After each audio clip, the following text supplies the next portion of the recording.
उल्लासित महाराज दशरथ ने शीघ्रातिशीघ्र राजकार्यों को संपन्न किया और राम के राजतिलक का शुभ समाचार सुनाने के लिए अपनी सबसे प्रिय रानी कैकेयी के प्रासाद में पहुंचे। कैकेयी को अपने महल में न पाकर राजा दशरथ ने उसके विषय में एक दासी से पूछा।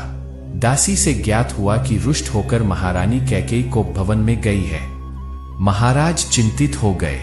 उन्होंने कोप भवन में जाकर देखा कि उनकी प्राणप्रिया मलिन वस्त्र धारण किए, केश बिखरावे, भूमि पर अस्तव्यस्त पड़ी है। उनकी इस अवस्था को देखकर आश्चर्यचकित राजा दशरथ ने कहा, प्राणेश्वरी, मुझसे ऐसा क्या अनिष्ट हुआ है कि क्रुद्ध होकर तुम कोप भवन में आई हो? यदि तुम किसी बात से दुखी हो तो मुझे बताओ, मैं तुम्हारे कष्ट का निवारण अवश्य करूंगा। महाराज के इस प्रकार मनोहार करने पर कैकेयी बोली, प्रन्नाथ, मेरी एक अभिलाषा है, किंतु यदि आप उसे पूरी करने की शपथ पूर्वक प्रतिज्ञा करेंगे तभी आपको अपनी अभिलाषा के विषय में बताऊंगी। महाराज दशरथ ने मुस्कुराते हुए कहा, केवल इतनी सी बात के लिए तुम कोप भवन में चली आई हो?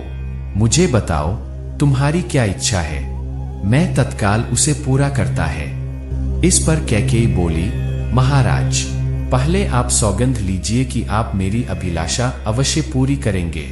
इस पर महाराजा दशरथ ने कहा, हे प्राण प्रिय, इस संसार में मुझे राम से अधिक प्रिय और कोई नहीं है।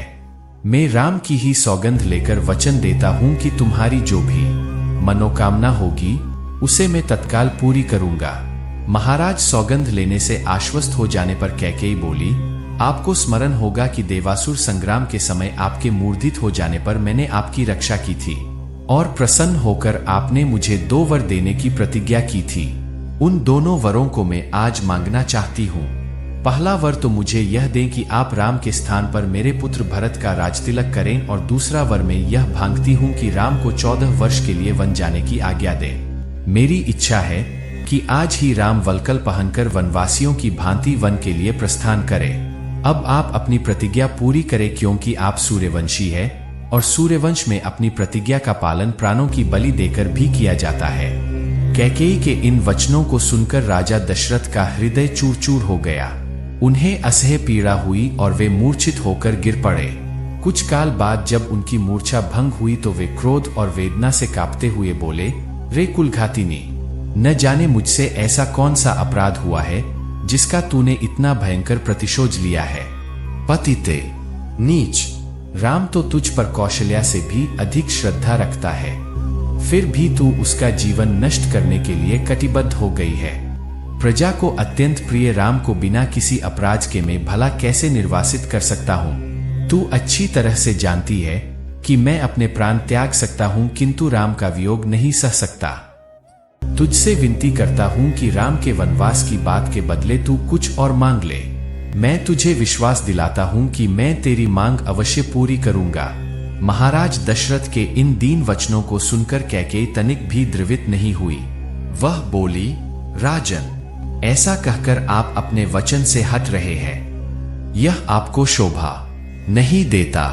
आप सूर्यवंशी है, अपनी प्रतिज्ञा पूरी कीजिए। प्रतिज्ञा से हटकर स्वयं को और सूर्यवंश को कलंकित मत कीजिए। आपके द्वारा अपना वचन नहीं निभाए जाने पर मैं तत्काल आपके सम्मुख ही विष पीकर अपने प्राण त्याग दूंगी। यदि ऐसा हुआ तो आप प्रतीक्षा भंग करने के साथ ही साथ स्त्री हत्या के भी दोषी हो जाएंगे।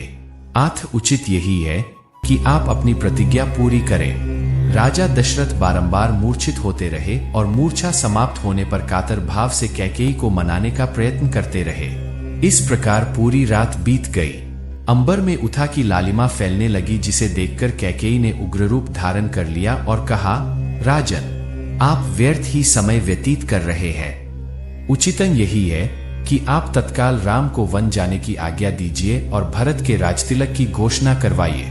सूर्योदय हो जाने पर गुरु वशिष्ठ मंत्रियों के साथ राजप्रासाद के द्वार पर पहुंचे और महामंत्री सुमंत को महाराज के पास जाकर अपने आगमन की सूचना देने के लिए कहा। कैकेयी एवं दशरथ के संवाद से अनजान सुमंत ने महाराज के पास जाकर कहा, हे राजाधिराज, रात्रि का समापन हो गया है और गुरु वशिष्ठ का आगमन भी हो चुका है। अतएव आप शिया त्याग कर गुरु वशिष्ठ के पास चलिए।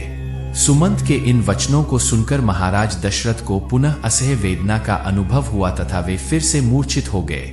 उनके इस प्रकार मूर्छित होने पर कुटिल कैकेयी बोली, हे महामंत्री, अपने प्रिय पुत्र के राज्याभिषेक के उल्लास के कारण महाराज रात भर सो नहीं सके हैं। उन्हें अभी अभी ही तंद्रा आई है। महाराज निद्रा से जागते ही राम को कुछ आवश्यक निर्देश देना चाहते हैं। तुम शीघ्र जाकर राम को यही बुला लाओ। कैकेयी के आदेशानुसार सुमंत रामचंद्र को उनके महल से बुला लाए।